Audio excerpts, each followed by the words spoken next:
Magandang umaga po sa inyo lahat. Umpisa natin ng Sunday Worship Service. Kanta tayo sa This is the Day.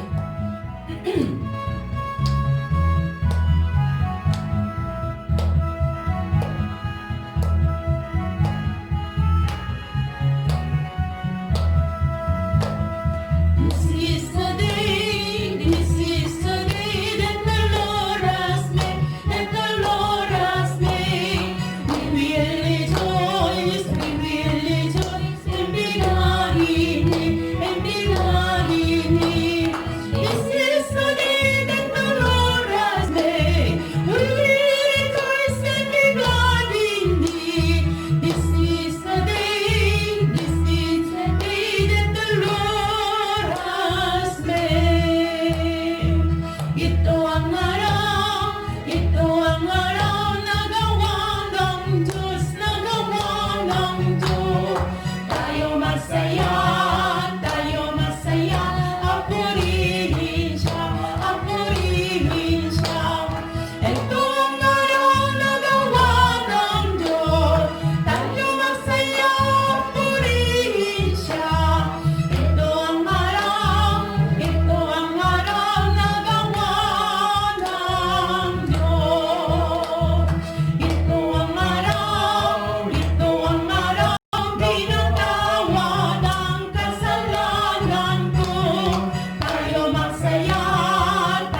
Ngayon, sabay-sabay manalangin tayo. Una, magsisi tayo sa isang linggo. Anong kasalanan ninyo? Anong mahina ninyo sa harapan ng Diyos? Magsisisiyan din para ang Holy Spirit pandubayin na sa ating worship program. Ito dalawa, tawagin natin ng 3 beses. Panginoon, say, Panginoon! Panginoon! Panginoon! O Panginoon, maraming salamat po, Panginoon, sa umagang ito. Meron po kami worship service o linisin po ang aming puso, aming isip upang kami po ay makapagluto, kami po ay makapagpuri at makapakinig ng iyong salita. Nawa ko na Espiritu sa bawat sa amin, Panginoon, upang kami ay makarapat-dapat na makasamba sa iyo, Panginoon. Sa Espiritu, tuloy-tuloy. Ikaw ang pumilos sa aming worship program mula sa mga kapatid namin na nasa mga tahanan na kasama namin ang joint worship service. Amang Diyos, maraming salamat po sa araw na ito. Gusto namin magpupuri sa inyo. Ikaw lamang sa aking Diyos, Lord. Kaya Panginoon, magpalay mo po sa aking kapatid bawat isa, ibang nasa bahay, sa malugay, ibang bansa, Lord. Panginoon, Holy Spirit, panubahay mo po sa aking worship service. Kung sa mahinang internet, kaya napuputol dyan. Pero Panginoon, Holy Spirit, touch mo sana huwag naputulin. Gusto namin sa buong puso, buong kaluluwa para sa magpupuri sa inyo, Lord. Kaya Panginoon, panubahay mo po sa aking worship service, Lord. Thank you, Jesus, sa pangalan ni Yesu Cristo. Amen. Number 10.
Responsibility number 11, tumayo po lahat.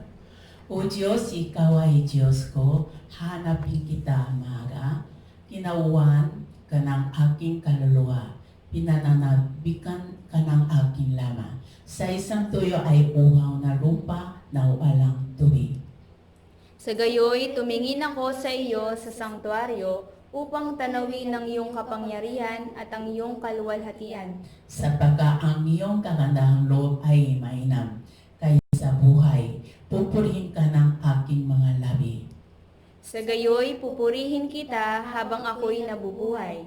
Igagawad ko ang aking mga kamay sa iyong pangalan. Baka nahala kita sa aking higahan, ginugunita kita sa papabantay gabi. Sapagkat naging katulong kita at sa lilim ng mga pakpak mo'y magagalak ako. Sabay tayo. Ang kaluluwa ko'y nanununod na mainam sa iyo. Inaalalayan ako ng iyong kanan. Amen. Sumasampalataya. Sumasampalataya ako sa Diyos na makapangyarihan sa lahat. Lumalang ng langit at lupa, ang kay Jesu Cristo na anak ng bugtong niya. Panginoon natin, nasa hiwaga ng Espiritu Santo, ipinanganak ng Birhen Maria, nagdamdam ng hirap sa katulad ni Poncio Pilato, ibinako sa krus, namatay at inilibing. Sa ikatlong araw ay nabuhay sa mga patay. Umakyat sa langit at umupo sa kanan ng Diyos ang mga makapangyarihan sa lahat.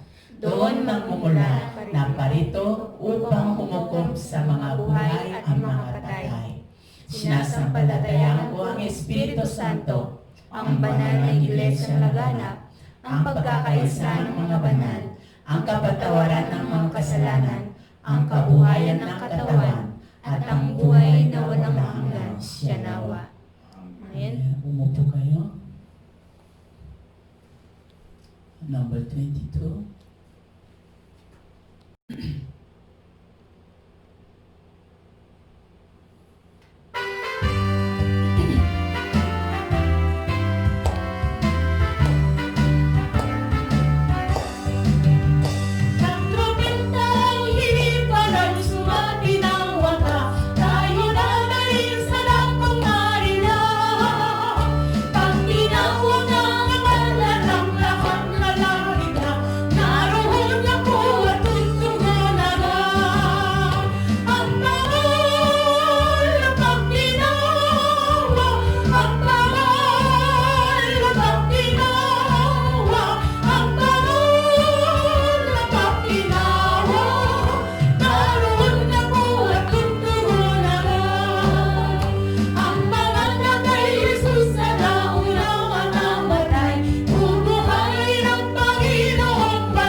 Dakilang Diyos na makapangyarihan sa lahat, maraming salamat po sa umagang ito. Muli ito'y araw ng linggo, ito'y araw ng pagsamba sa inyo. Panginoon, hinihiling po namin ng bawat isa na kami patawarin mo sa aming mga kasalanan. Sa oras na ito, linisin mo po ang aming puso, ang aming mga isipan, Panginoon, dahil gusto namin kami po ay makapagsamba sa iyo ng tunay at lubusan. Kaya tulungan mo po kami sa pamamagitan ng iyong dugo, lilinis mo ang aming puso, ang aming isip, upang kami makatuon sa iyong mga salita.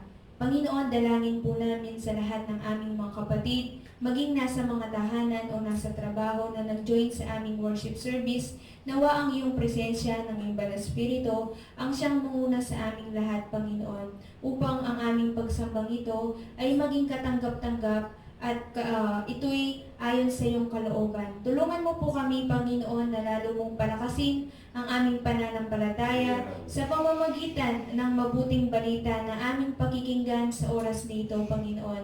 Buksan mo po ang aming puso, ang aming isip, ang aming spiritual na tenga, upang malaman namin ang iyong salita at maunawaan at lalong-lalo na ito'y maisabuhay po namin araw-araw, sapagkat ngayon kami nakakaranas ng mahirap na sitwasyon dahil sa panahon ng COVID-19, maraming mga mabalisa, maraming mga namamatay, maraming mga malungkot. Pero dahil sa salita ng Diyos na aming pakikinggan, itong magbibigay sa amin ng kagalakan, magbibigay po sa amin ng pag-asa, at hindi kami malungkot dahil ang salita ng Diyos, ito'y buhay. Kaya tulungan mo po ang lahat ng aming mga kapatid, Panginoon, nawa ay patuloy mo pong palakasin at gayon din ang gabayan araw-araw.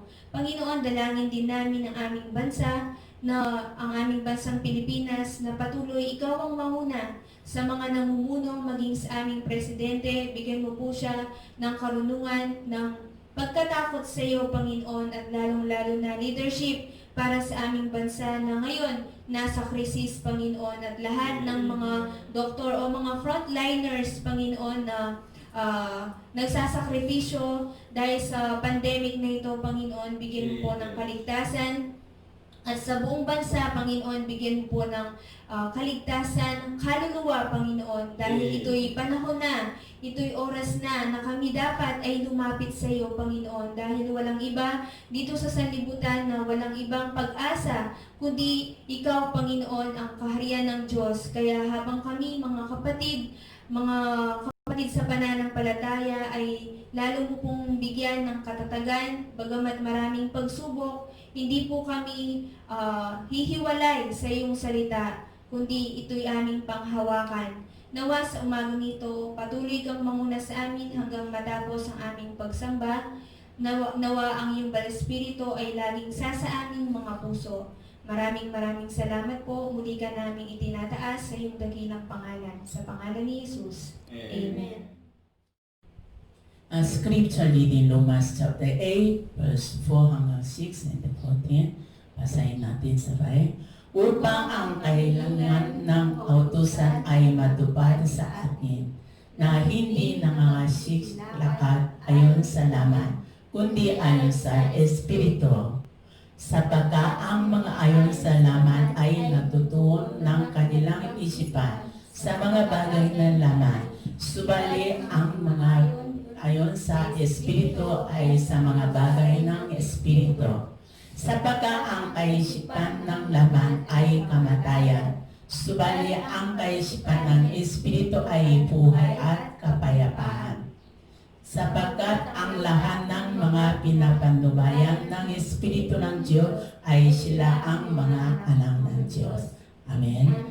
Ito tema ay Espiritu ng buhay. Missionary Riza, binigay niya itong message. Amen. Amen. Magandang umaga po mga kapatid. Sabihin nga po natin sa ating katabi, God loves you. God loves you. God loves me. God loves me. God bless you. God bless you. God bless me. God bless me. And God is good All the time. all the time. God is good. Amen.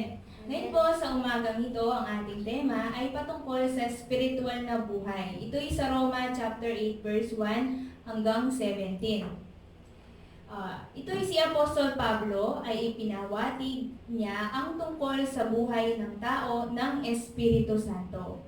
Ang tao ay may isang katawan na hati. Ito'y pita ng laman, na sinful nature, at isa'y espiritu nagnanais ng mabuti at hindi kasamaan. Mga hindi mananampalataya ay namumuhay sa pamamagitan ng laman at nagkakasala sapagkat hindi sila tumanggap ng Espiritu Santo at si Hesukristo. Ang spiritual man ay pinalaya mula sa kasalanan kay Kristo Jesus at pinalaya sa kamatayan kay Kristo Jesus ayon sa verse 2. Ano pong sinasabi sa Roma chapter 6 verse 2? 8 verse 2, sapagkat ang kautusan ng Espiritu ng buhay na kay Kristo Jesus ay pinalaya ako sa kautusan ng kasalanan at ng kamatayan. Sapagkat ayon sa Roma chapter 3 verse 23, ang lahat ay nagkasala at kamatayan ang kabayaran, ito'y sa Roma 6:23. At tayo'y anak ng dyablo. Ngunit tayo ay hindi nahahatulan, kundi tayo ay malaya sa pamamagitan ng Espiritong nagbibigay buhay sa pamamagitan ni Heso Kristo. Tayo ngayon ay mga anak ng Diyos dahil sa John 1:12, tumanggap at sumasampalataya at nakipag-isa kay Kristo. Ayon po sa Galatians chapter 5 verse 1, sa kalayaan ay pinalaya tayo ni Kristo. Magsitibay nga kayo at huwag na kayong pasakop na muli sa pamatok ng pagkaalipin.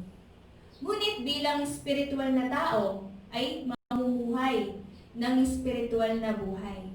Kaya ano ang pamumuhay ng isang espiritual na tao? Ngayon ating alamin sa una, mamuhay sa pamamagitan ng Espiritu Santo. Ayon sa verse 4, upang ang kahilingan ng kautusan ay matupad sa atin na hindi nangagsisilakad ayon sa laman, kundi ayon sa Espiritu.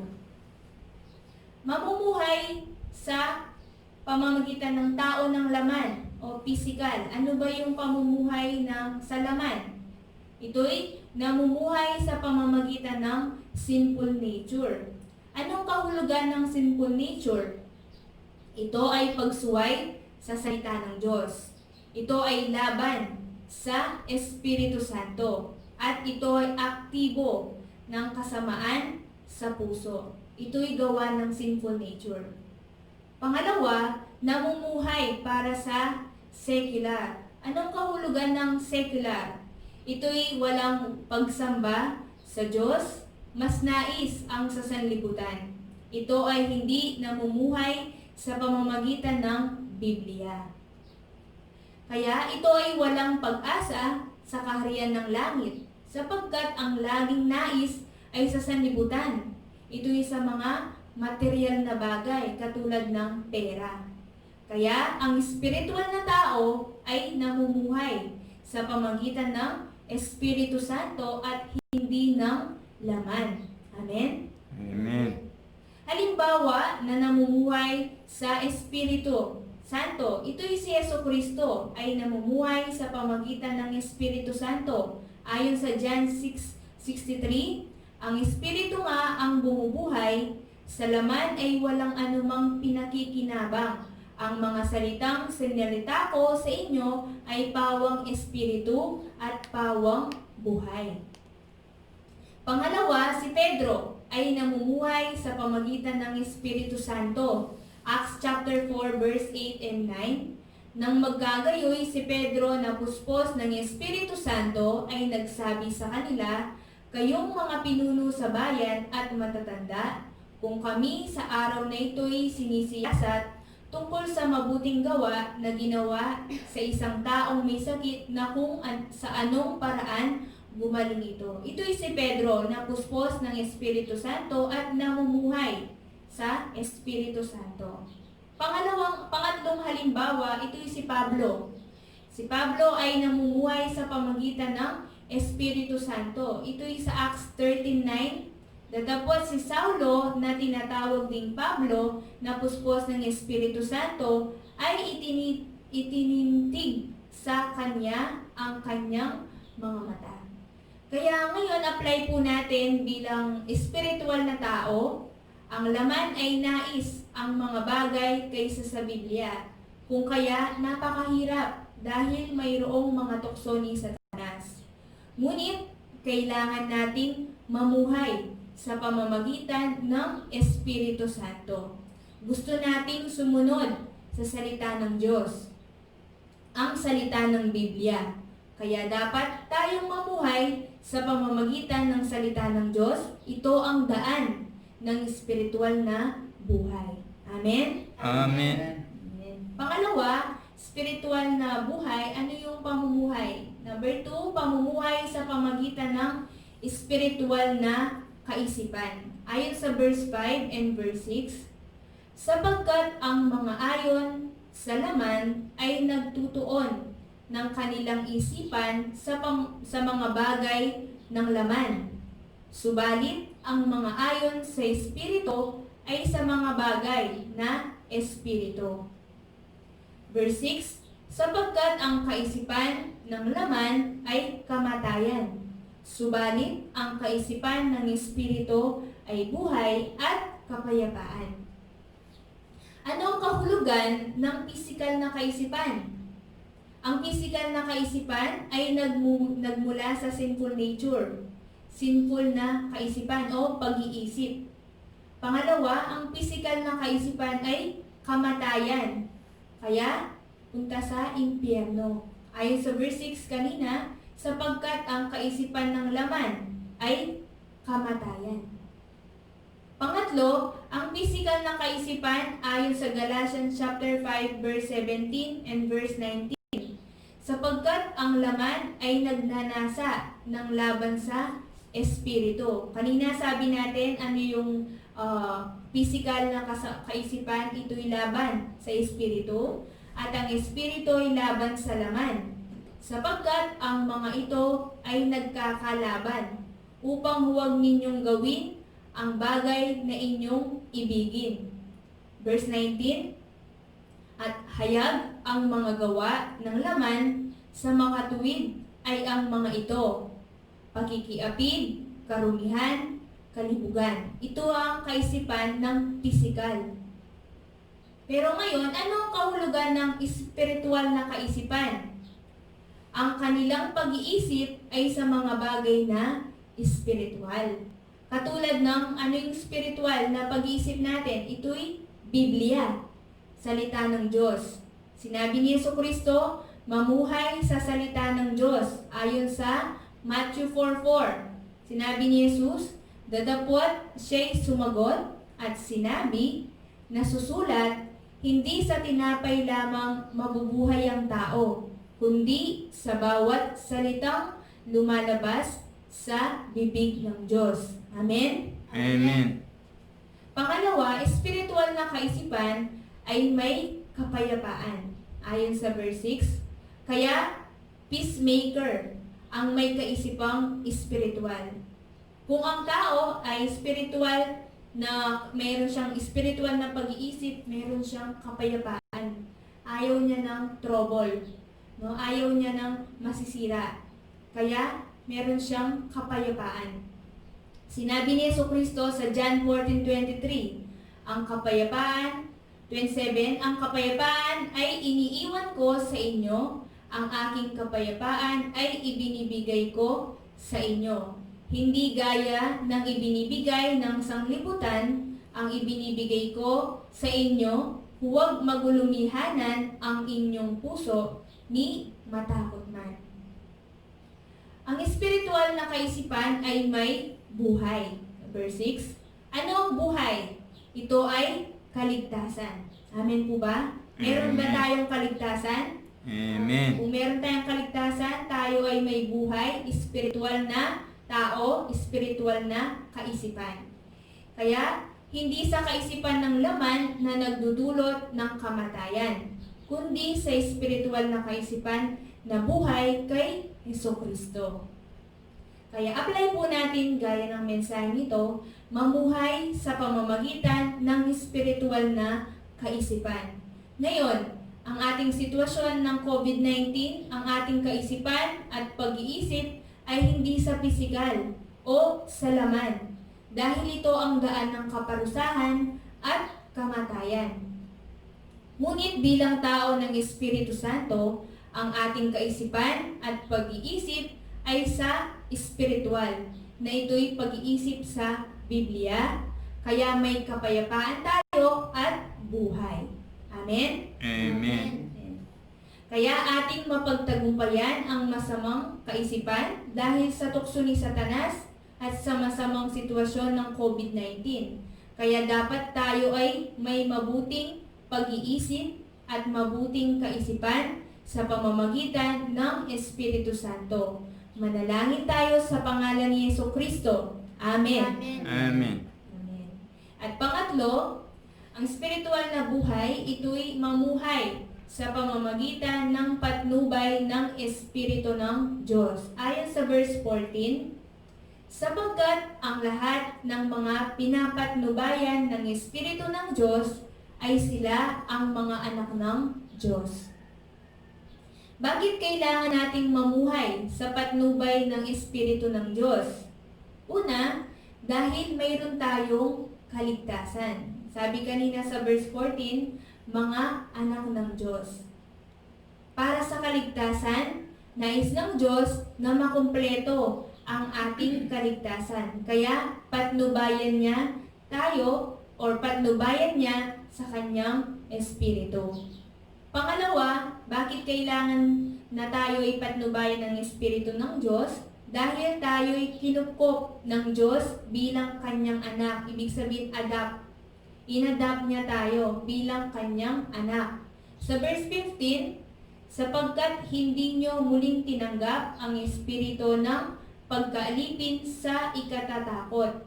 Datapwat, tinanggap ninyo ang Espiritu ng pagkupkop na dahil dito'y sumisigaw tayo, Aba, Ama. Dati tayo ay anak ng dyablo sa John 8:44. Ang dyablo ang ating ama. Ngunit ngayon, sa pamamagitan ng biyaya ng Diyos, tayo'y kinupkop ng Diyos, kaya dapat tayong mamuhay sa pamamagitan ng patnubay ng Espiritu ng Diyos. Pangatlong dahilan kung bakit dapat tayo na mamuhay sa patnubay ng Espiritu ng Diyos, dahil ang Espiritu Santo ang nagpapatotoo sa ating estado bilang mga anak ng Diyos. Ayon sa verse 16, ang Espiritu rin ang nagpapatotoo kasama ng aking Espiritu na tayo'y mga anak ng Diyos. Kaya apply po natin ngayon, tayo ay mamuhay sa pamamagitan ng patnubay ng Espiritu ng Diyos. Bagamat sa masamang sitwasyon o sa magandang sitwasyon, mamumuhay tayo sa patnubay ng Espiritu ng Diyos. Amen? Amen.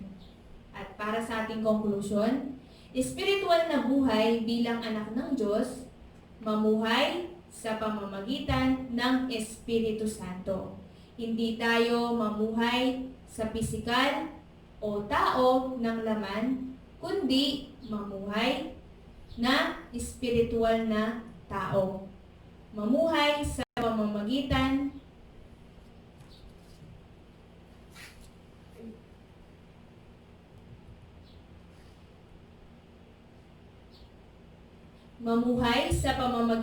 ng espiritual na kaisipan. Dahil tayo ay ipinanganak na muli sa pamamagitan ng Espiritu ng Diyos. Sa John 3:3, tayo ay ipinanganak na muli. Ibig sabihin, bagong tao, bagong buhay. At mamuhay sa pamagitan ng patnubay ng Espiritu ng Diyos. Dahil tayo ay mga anak ng Diyos at ito ang daan ng espiritual na buhay bilang espiritual na tao. Amen? Amen. Ngayon tayo po ay manalangin. Panginoon, maraming salamat po sa umagang ito. Salamat po sa iyong mabuting balita. Bilang tao ng Diyos, na kami ay mamumuhay bilang spiritual tao sa pamamagitan ng Espiritu Santo, sa pamamagitan ng iyong patnubay ng Espiritu ng Diyos. Nawa ang lahat ng aming mga kapatid, saan man, anuman po ang aming ginagawa, mamuhay kami ayon sa pamamagitan ng spiritual na kaisipan upang sa mga bagay na mga tukso o mga problema na dumarating sa aming buhay, ito'y aming mapaglabanan, gayon din mapagtagumpayan dahil sa kami namumuhay ayon sa Espiritu Santo. Kaya lahat ng aming mga kapatid, pagkalooban pa po ng mas malakas pang pananampalataya at ingat at patnubay ng Espiritu ng Diyos. Maraming salamat po. Ito po ang aming dalangin sa pangalan ni Jesus. Amen. Himna number 11, upo rin tayo.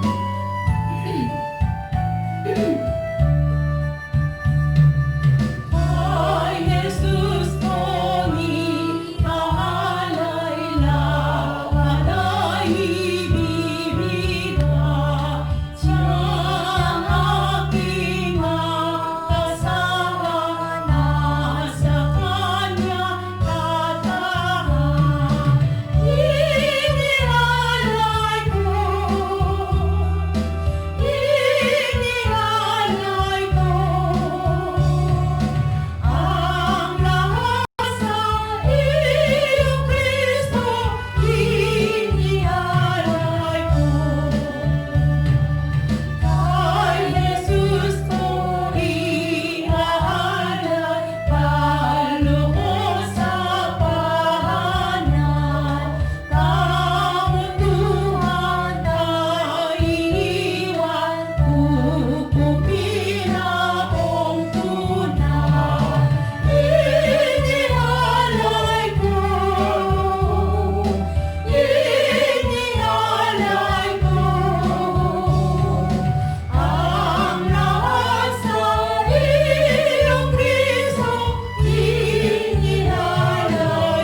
Ngayon meron kami po offering time. Ito po sa aking Thanksgiving ni Kapu. Ito po sa aking puso. Panginoon, pinedisin mo po sa mga kapatid. Kailangan namin kalusukan, kalakasan, karunungan, kapangyarihan araw-araw. Ngayon mahirap situation dahil sa COVID-19. Marami taong namatay, may sakit, mahirap, walang trabaho. Panginoon, ingatan mo po sa mga kapatid, hindi naman mamumuhay physically lamang, kundi mamumuhay namin spiritually bilang anak ng Diyos. Panginoon, marami salamat po dahil sa meron kami po kaligtasan, buhay na walang hanggang. Panginoon, binigay mo po sa inyong panalang spirit sa aking puso. Salamat po, Panginoon, sa inyong biyaya. Sa pangalan ni Yesu Kristo. Amen. Announcement. Let us continue to join live worship, children's Sunday school, and then prayer meeting. Minsan sa Philippine mahina internet, kaya habang worship service, kung mahina gamitin mo sa online service, meron din MPC 1993, and they pray for church ministry and the BMPC, and they pray for corona victim and president and then frontliner. And then gusto na i-upgrade ng picture. Kaya sa bawat worship, habang worship sa inyong bahay, picture mo na and then tapos send ng missionary visa. Okay, doxology.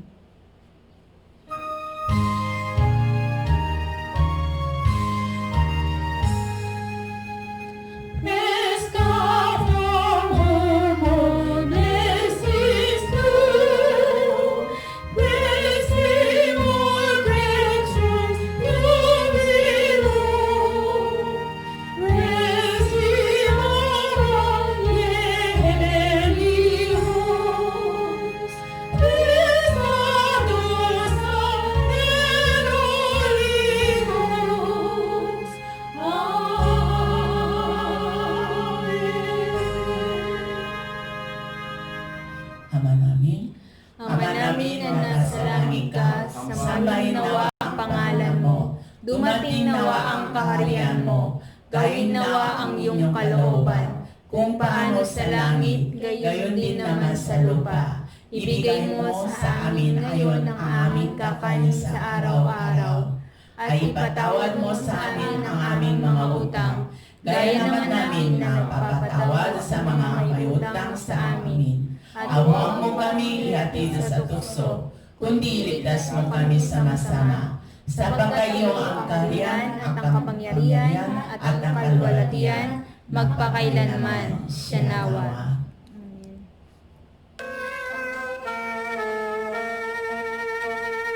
Amen, amen, hallelujah. Amen, amen, hallelujah. Amen, amen, hallelujah. Our God is mighty. Glory, glory, hallelujah. Glory, glory, hallelujah.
tapos na kami sa worship service. To God be the glory. See you Friday. Amen.